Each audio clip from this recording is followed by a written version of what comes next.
you can rehearse quite a lot in thinking, training your fingers, controlling what you're doing. Aha, now he is playing, now I should do this, which means thinking. Think about what I'm doing. But you can also act now. And stop the thinking, and as soon as you start thinking, oh, I just did that, I must stop. As soon as reflection or thinking starts, what we call thinking. Also noticing as being part of, which means the thinking that I think. Stop. That's all that is asked for. And it needs some time, and it needs a special training of the musicians. Most of the people, again, now I come to the pianist, he said, it's impossible, I think all the time. He said, what you're asking for is absolutely impossible. Well, I said, can't you stop? He said, no, I can't stop thinking. That's ridiculous. When I'm not here, then I think of my next concert, or I'm rehearsing the 10th piano piece in my memory. I'm always thinking. But I said, stop it. He said, how? And this was quite unusual because, I mean, these are the simplest things in life when someone says, I can't sleep. And I say, well, stop thinking. Then you will fall asleep right away. Or decide to sleep. I mean, stop. And you can sleep at any moment. And most of the people can't do that. They haven't even thought about not thinking.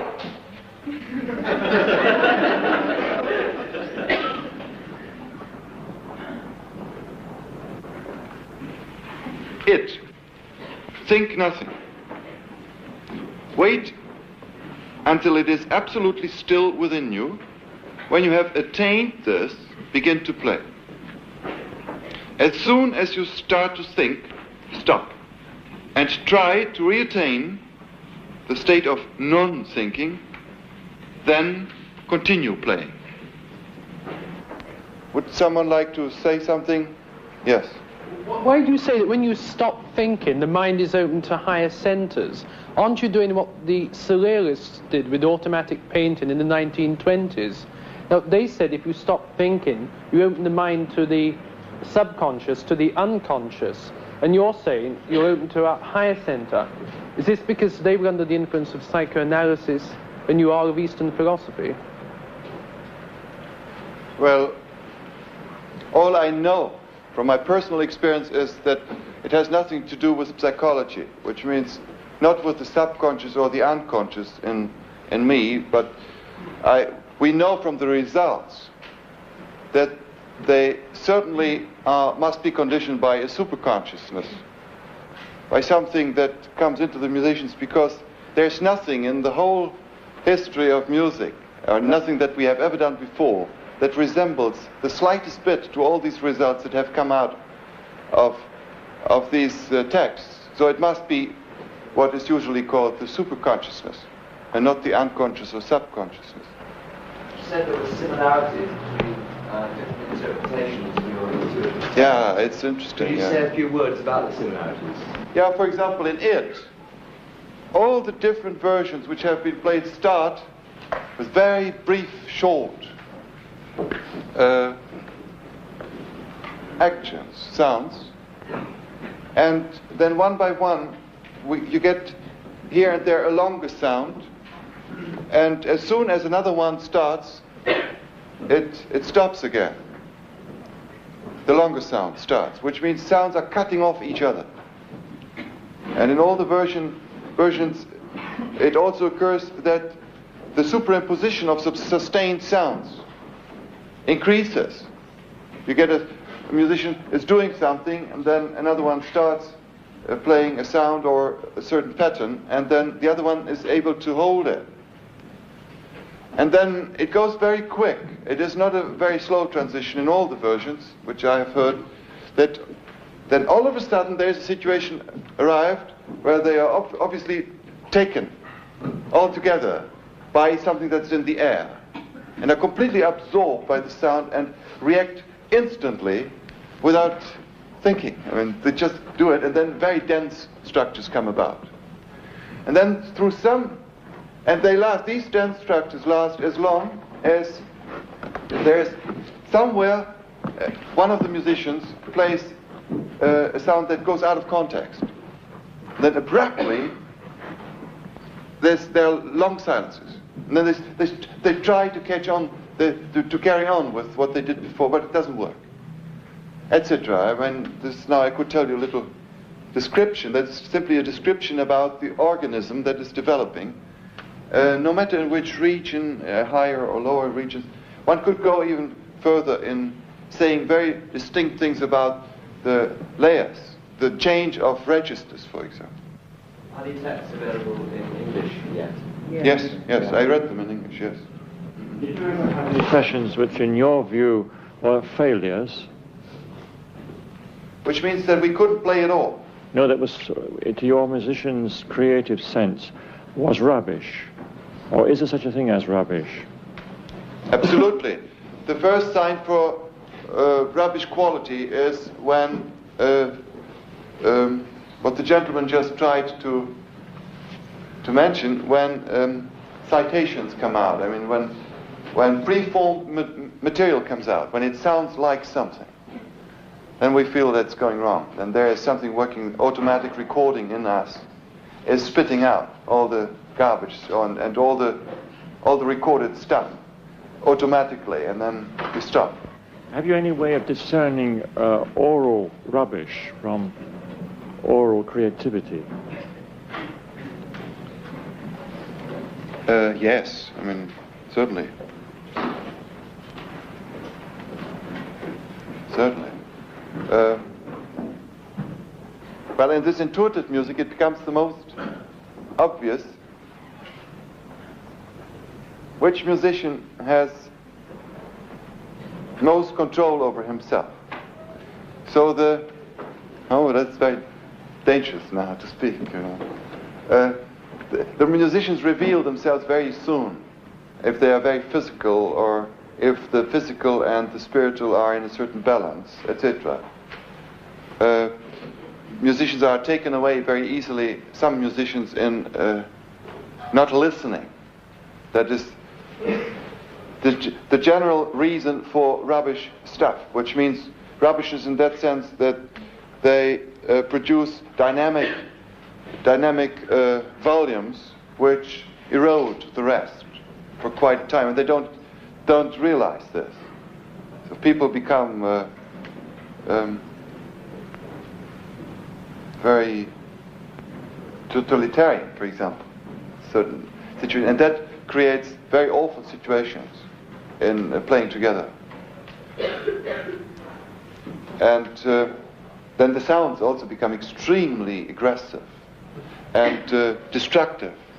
Then on a very low basis of communication, or of production of sound, destructive elements begin to work. I mean, not when I hope we understand each other, that you don't mean simply ugly or more beautiful. That's it. Yes, when it goes very low, very physical, and very, bodily physical, and then very destructive in destroying each other. Then they play all at once. This happens, and this is one of the most important things I always have to remember, to remind them, and myself too. Don't play all the time, and don't get carried away all the time by listening and acting. Musicians, in particular now, after several hundred years of having been forced to play only what has been prescribed by others, once a musician starts playing in a group intuitively, they play all the time. And it becomes loud very soon, and they don't know how to get soft again, because everybody wants to get heard. And then, you can get loud easily, but how can you get soft? Because then you think nobody hears me anyway, so I could stop. And these principles of group behavior, group playing on... So what you're saying is that values are emerging from this. Values are coming out from this. Complete new values that we have not learned, that we have only in our group. When a new member is coming into our group, it takes a while until this new member can integrate into the playing.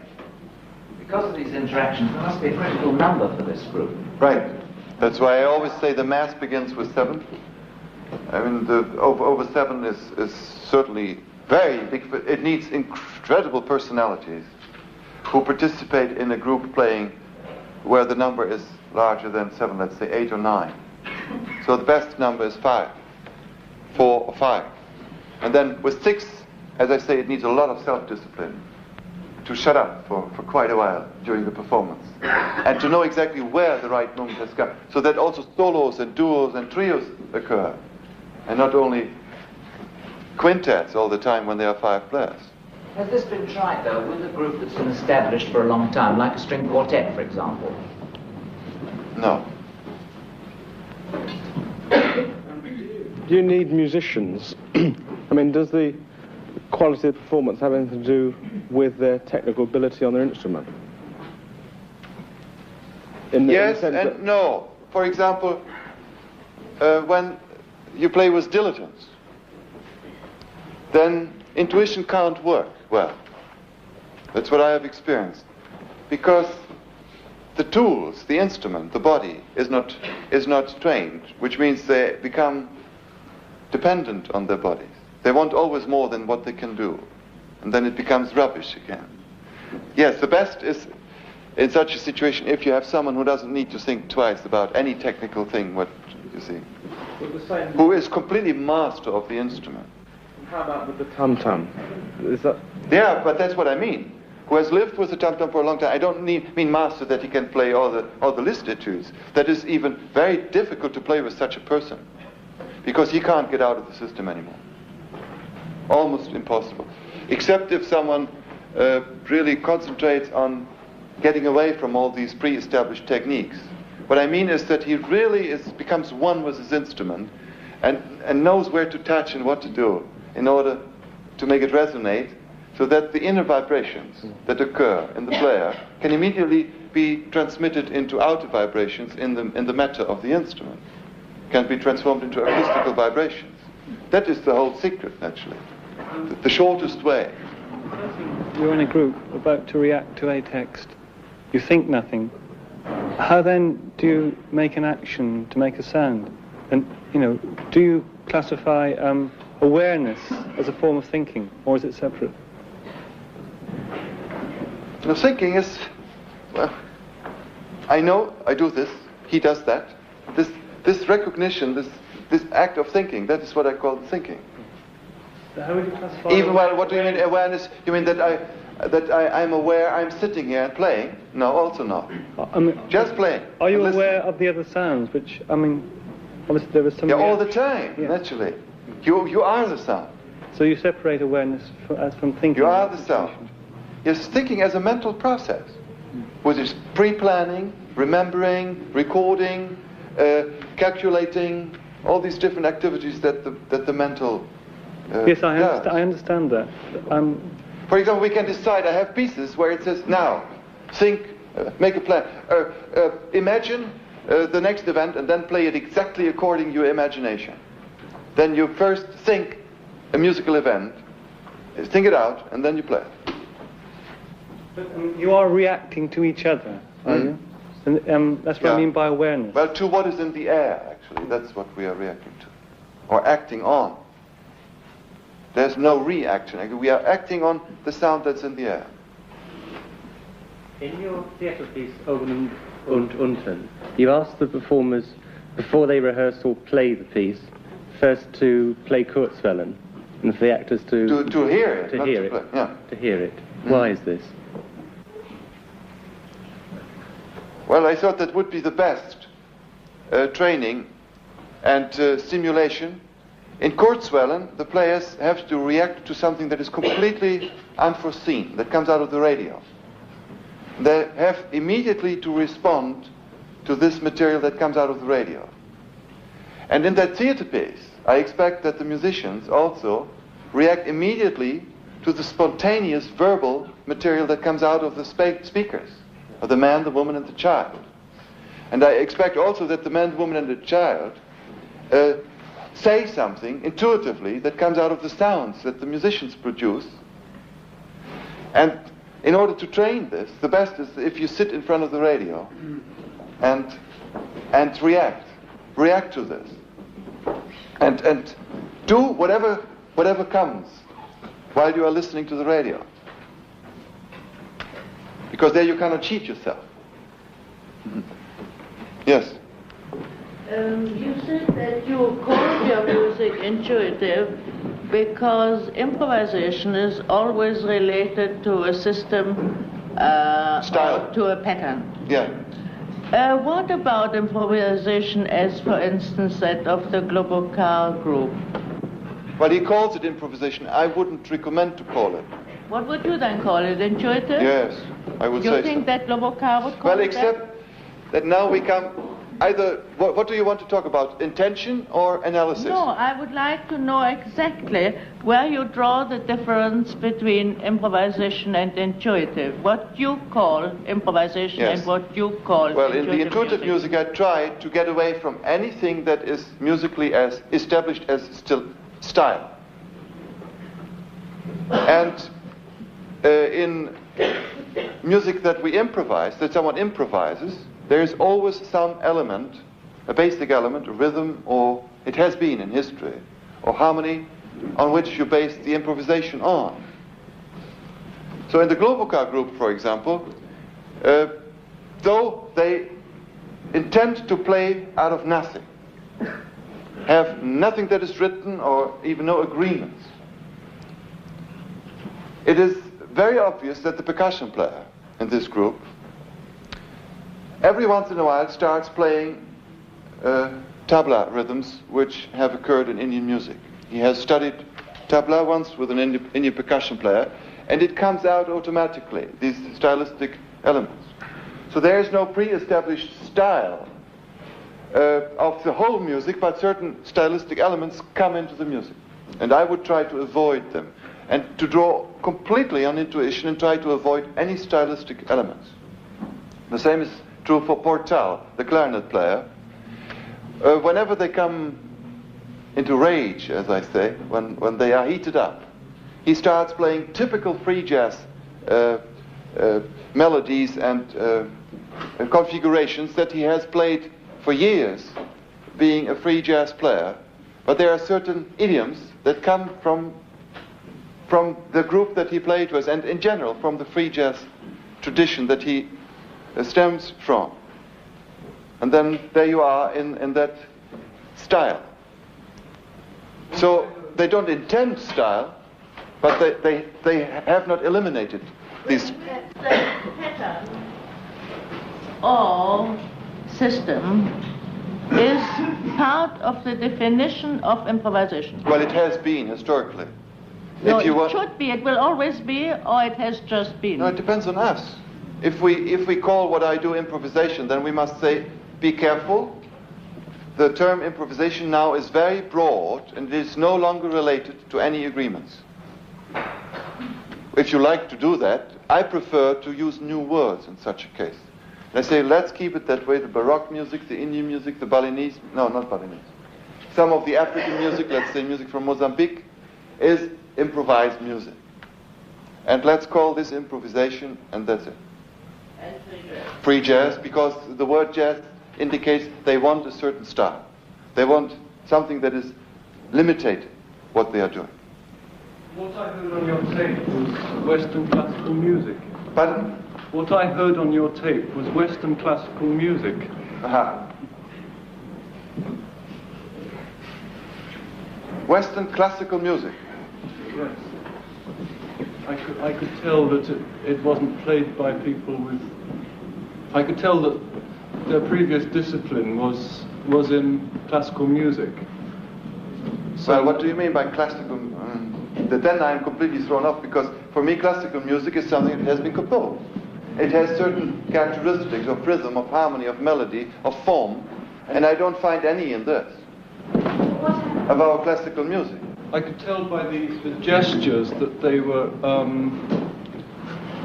sophisticated, socially sophisticated, you know, the people who come out of this particular culture that we are sitting in now, as opposed to Eskimos. Yeah, well, yeah, that is obviously the case.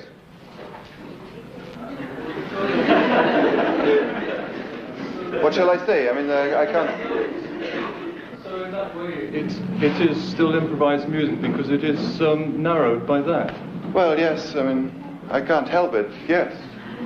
Well, can you... It's not improvised, but, well, then you say if someone comes from the serious and hears music of the terrestrials, he said, well, that's terrestrial music. No matter if they try to be as intuitive as possible, there is a certain channeling of intuition, obviously, on this earth compared to Sirius. Well, if you like to, yes, naturally. We are not universal yet. That's what you want to say. Yeah. I can turn this into a question. Would you like to work with people with other musical disciplines? Absolutely, we do. Yes, it's not just that I'm restrained to this group at all. I think that... We are looking for I'm trying to get rid, since years, of certain players who can't get out of this, what you are just describing.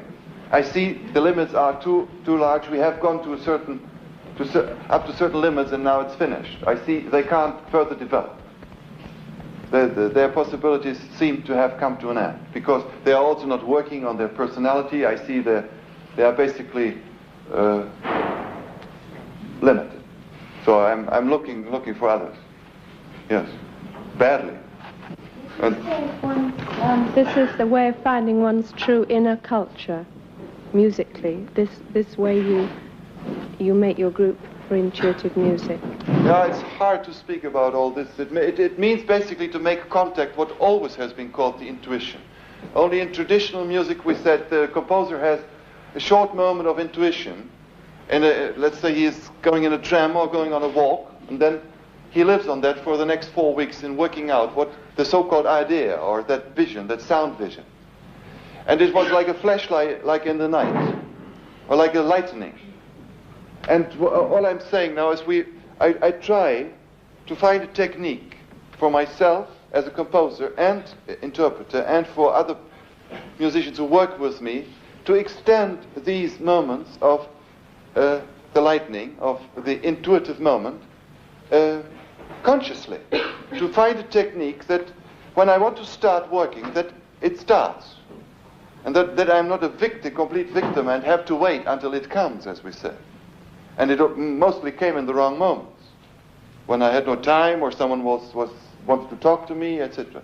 But that I find a technique when the intuition can be started and stopped, and that these moments of intuitive working must last longer, and as long as I want. But then I have to find a complete new technique of making music. I can't sit at the paper with a pencil and sharpen the pencil and have a rubber and write down what's coming in intuition, because intuition has a very particular kind of speed, which is by no means congruent with the speed of writing. And there is the crux we have learned now for 600, 700, 800 years to transform into the visual what we musically perceive intuitively, work it out into systems that we have agreed upon. Most of it is mechanical work, 99%. As I say, in all my works, there were very short moments that determined a whole section of several minutes, as it turned out to be later, when I started working like a mechanic for weeks. And drawing it all out and calculating then the details, etc. But I knew what I wanted from the first moment on. So this is boring work, actually. And as everybody says, genius is 95% fleiss. What is fleiss? What? Diligence. And 5% ingenuity. Well, this should come to an end, this concept, I would say. It has been always like this. That's because of that incredible process that we got caught by it since Mr. Gutenberg, if you like, and then even before, since the monks who started writing down. It was necessary as a transition to fix it on paper and then give it to someone else as a kind of musical mail and send it to England, and there were people who could read it and transform it into sounds again. And this must stop. You see, now we don't need that mail anymore. I can fly with the airplane and go there myself, or send a tape and play it on tape, etc. So we must find complete different processes in order to find that time of intuition. and work in the time of intuition so that it can last, rather than I cut it always and have to chop and say, wait a minute, I have to write it down. And then it's gone anyway. This wait a minute has frustrated most of the artists, in the field of music at least, who were composers. And so far, I would say, more and more the traditional composer, as a writer of notes, etc., has come to an end. What happens if you play this piece and you repeat it next week? What happens? Will you play exactly? Will you not? Surely you remember. You must somehow. No, I don't want that anything. But would you not play repeats. a similar? Pardon? I would have thought that having once played it in a certain way, you would be bound to remember certain things and play it similarly. No. You think it would be completely different? No. Once you try to live to follow intuition, you even try to abandon the repetitive effects, the mechanism of production. So it would be quite different. Yes, if you... certainly. Yes. You mentioned the notion of writing something down and then getting a music idea, writing it down, sending a piece of writing to someone else who will then play it and use music again. When you're intuitive music, is there a possibility, in your opinion, of recreating the intuition of the listener? In other words, you get the intuition from the music which is recorded, and then for someone who listens to this recording, transmit the sort of intuitive, meditative. You mean to have a feedback with the listener? The listener, yes, and that in fact connects with the sort of intuitive, meditative. Absolutely. I mean, if there are people in the hall who emit bad waves, nothing works. And the stronger they are, the worse it goes. You feel very bad when you have a destructive public, or certain elements among the public who simply are antagonistic, mentally antagonistic, who emit waves that destroy whatever is building up. We sometimes have really given up in some places. The people don't know why, but we feel exactly this is not the place to stay, to work. That's impossible. I mean, to do something. Yes, the public becomes immensely important, but not in effect as they imagine nowadays. The great thing in the emancipated society is that there is not someone who's playing and the others are receiving, and they are fed by music, and that's it, which is fixed once and forever. That was the traditional one-way information in music too, as many people imagine it. And now they think, well, we have to bring whistles and to tap on the floor and to dance all together, or God knows what, to make the music. And then it turns into something terribly primitive in a kindergarten of sounds. Because the people are neither innerly prepared, nor are they really wanting to build something extremely extraordinary, but they just want to manifest, to get it out, to manifest themselves and to participate in a noisy situation. So when you usually do these things, they have been tried out during the last years, you hand out little instruments, or you say, let's make sounds together with the voices or whatever it is. Someone conducts it by, let's say, gives cues here, gives cues there, stops them, then all together. Or nobody is there, and we just do it together. My God, it usually turns into something that is, within a few seconds, loud, very loud, and then nobody hears himself anymore. And then it doesn't stop being loud. It's just a chaos. So there's a completely different way of participating in a new way. Sometimes you find it in Indian music. When a small group of listeners sit around and you even comment the players and say, yeah, you make signs. Then the player is wonderfully encouraged and responds. There is communion between the ones who are listening, and it doesn't matter really any longer who is then plucking the strings and who is building up the waves with his inner generator, so to speak. Forget about the physicality of always being haptically active with the hands or with the feet or with the tongue. We can easily, I think, once forget about this physical activity when we make music. And then we come to this incredible feedback that happens between beautiful people who are together, and when the musicians are together with such a public. the most extraordinary things can happen because of the people. Do you think it's possible for people who have no knowledge, prior knowledge of each other, to make intuitive music? Absolutely. That's, yes, absolutely. It's like you can fall in love to someone whom you didn't know before. I would have thought that really good intuitive music is very much dependent on a group's knowledge of its members. Well, as the gentleman said, it can go wrong. That's something else. But yes, there can be a magnetism, which brings, which all of a sudden attracts people to each other, players to each other. They feel they are well tuned with each other. Yes. But then sometimes it may start, and then they feel, I was mistaken. He can't, or I can't, or we can't. Yes. Going back to personal style and intuitive music, that last piece that you played, isn't it recognizable as a piece of music that you composed in some way, as opposed to another composer who makes a text and an intuitive shape takes place, and yet you're still in some way trapped by something that's recognizable as your piece of music and not another composer's? Yeah. There's something at it. It is impossible to think for the people who have played up to now something that has my name, that I would not have existed, or that I would not exist. And the fact that they know that I exist and think of that I have exist, and that what they are doing has something to do with my name, leads them to specific things. There's no question about this, and all musicians have told me this. I mean, naturally, as a name, I'm a myth. There's a body, and it has a tag, and it has a name. When this body doesn't exist anymore, that name will be completely a myth. And around this myth, certain things are crystallized.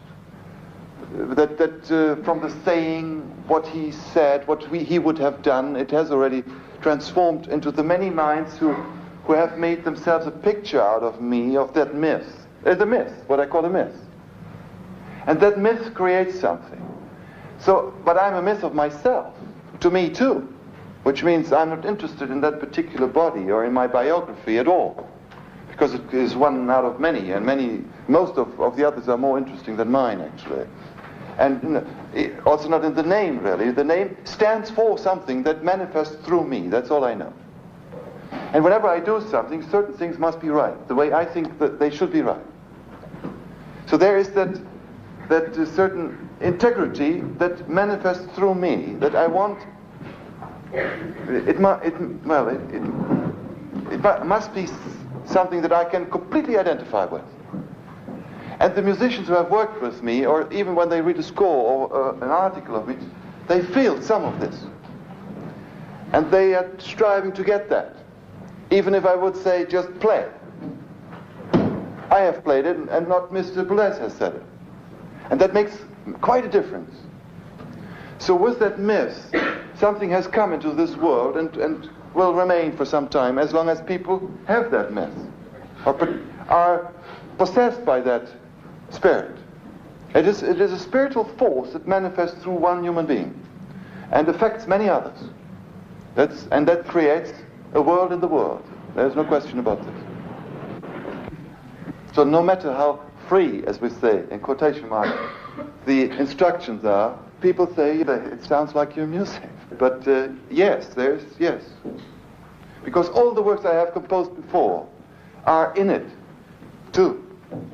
They have encircled certain spiritual activities, musical activities. Yes? So with reference to that lady's question, she said, can people who don't know each other, who are musicians, play well together? And that, well, I was at a lot of communes and that, and I know a lot of buskers, and they play well together. But with reference to that guy over there who said that your music sounded like classical Indian music, and you said that classical European music was music that was composed. Mm-hmm. Well, obviously you put them tapes together yourself, so you compose them. So don't you think that even now, or in time to come, that your music will be classed as classical music? Well, the last sentence I haven't understood. do you think that your music now will be classed, or in time be classed, as classical music? In task, what is that? No.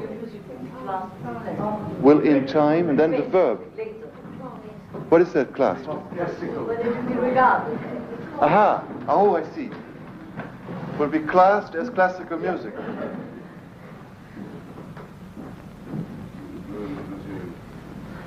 It's a pity. It's music. As long as people like boxes, yes. Yes. And these boxes have very special reasons, as you know, in our society in particular. Because these classifications come from people who classify themselves.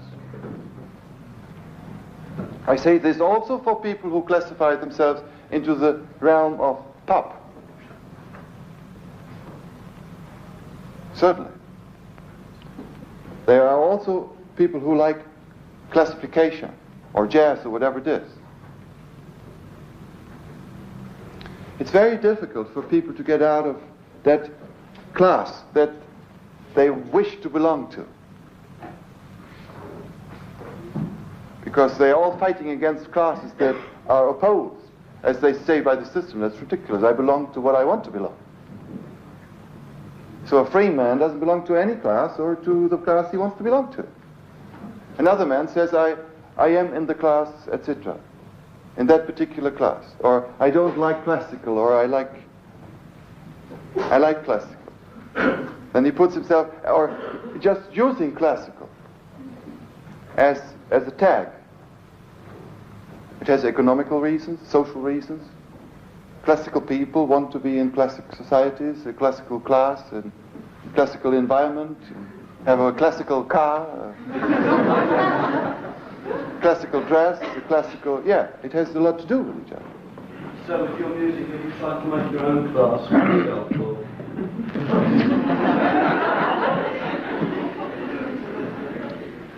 No, I'm very pleased that the music, for example, as it is distributed on records, where I become fairly anonymous, just a name, goes through all the regions of taste and all the classes. So obviously, I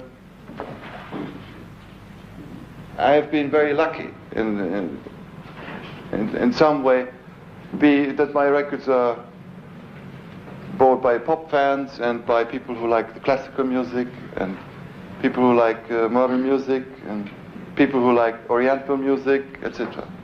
It goes through all the different, that's what the record companies tell me too. They say it's very amazing. I mean, we can't understand why. It seems that more and more the music that I have produced goes out of the realms of classification, or out of these boxes. We will see, I don't know. Perhaps you are right, after 50 years, they say he is a classical composer. Can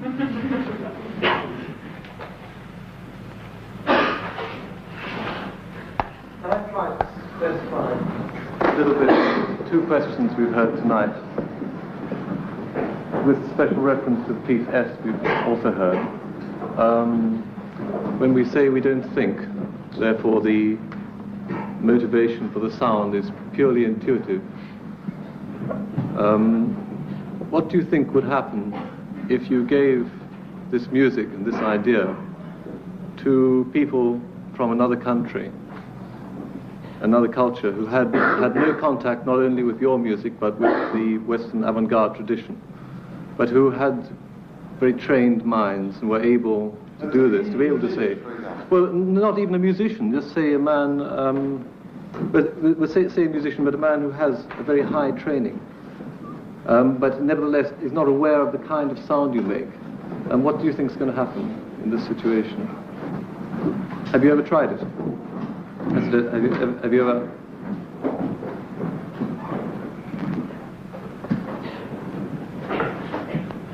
He will play what he has heard.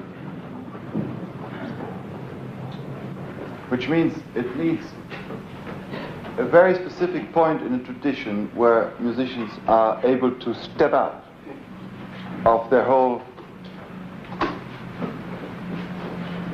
environment, training, mechanics. So it needs a very conscious being. And he must know the music of the world, for example.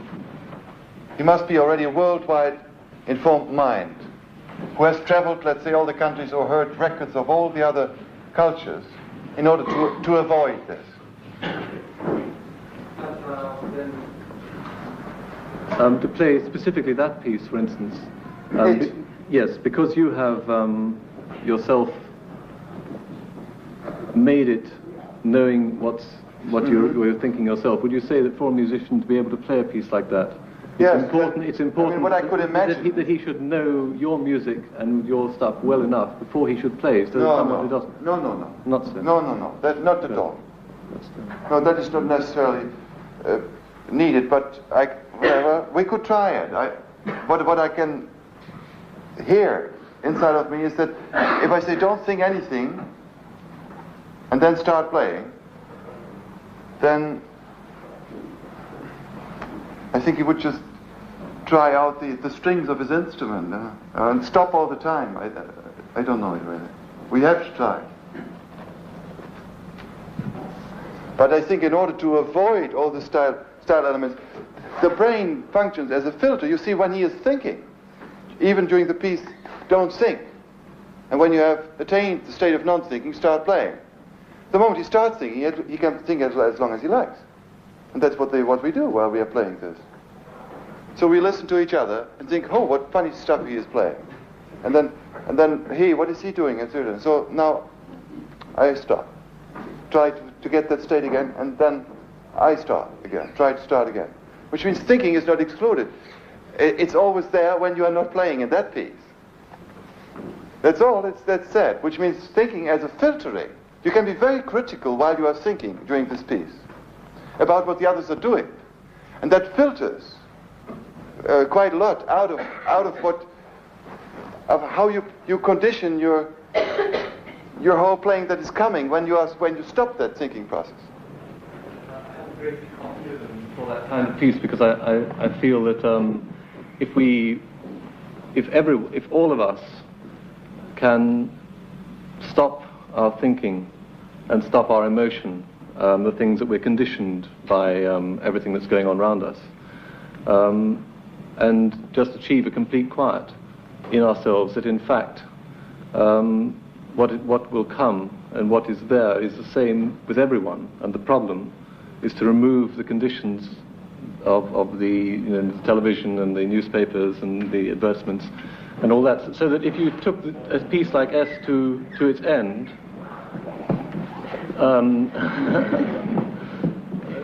it to its end, then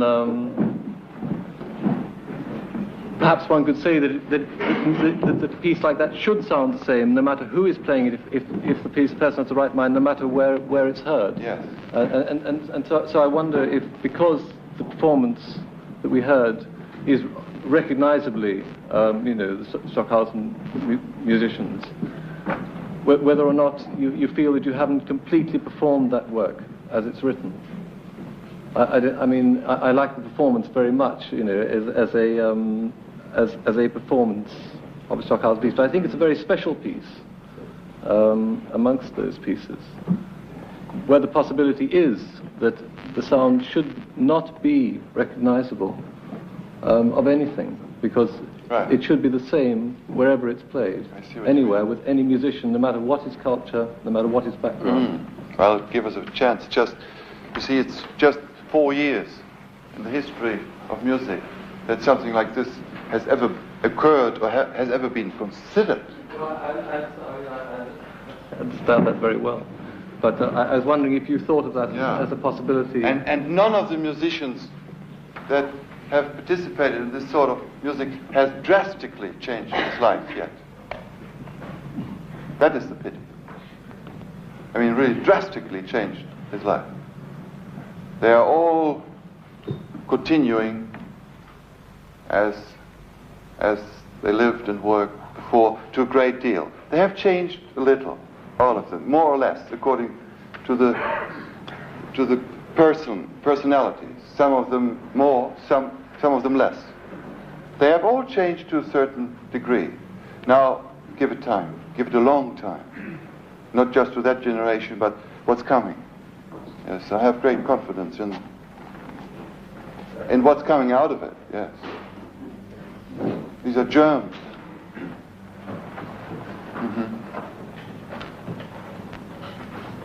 Thank you.